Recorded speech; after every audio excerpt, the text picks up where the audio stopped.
সন্ধ্যা পর আমি আর ভাই বের হয়ে পড়ি কাঁচা বাজার করার উদ্দেশ্যে। আর বাজারে আসার পর কাঁচামালের যে এত দাম শুনে তো আমাদের মাথায় ঘুরে গেছে।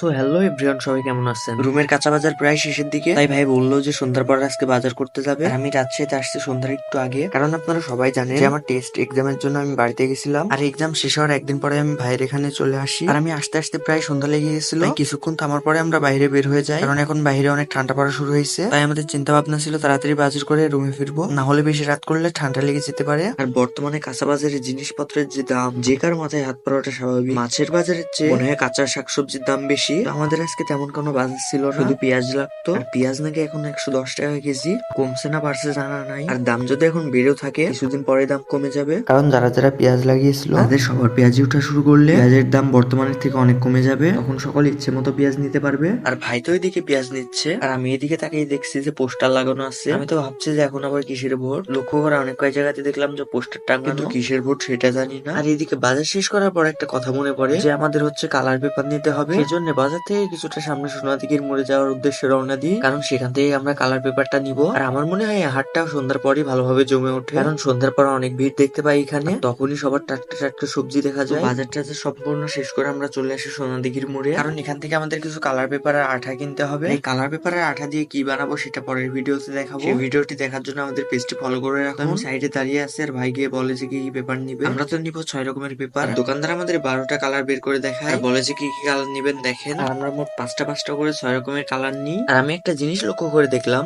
আমাদের ওখানকার চেয়ে এখানে অনেক দাম কম। আমাদের ওইখানে 2 টাকা পিস নিছিল এই কালার পেপার, আর এখানে নিচ্ছে 1 টাকা 50 পয়সা করে। আপনারা যারা রাজশাহীতে পড়েন বা রাজশাহীতে থাকেন, তাদের সবারই অভিজ্ঞতা আছে সোনাদিঘির মোড় সম্পর্কে, কারণ কোন জায়গায় যদি কোনো বই না পাওয়া যায় এখানে আসলে পেয়ে যাবেন। আমাদের সকল কুস্তি নেওয়া শেষ হলে আমরা রুমের দিকে রওনা দিই, কারণ রাতও অনেক হয়েছিল আর ঠান্ডা ঠান্ডাও পড়ছিল। আজকের ভিডিওটি বেশি বড় করবো না, সবাই ভালো থাকবেন, সুস্থ থাকবেন, বাই বাই, টাটা, আল্লাহ হাফেজ, দেখা হচ্ছে অন্য কোনো ভিডিওতে।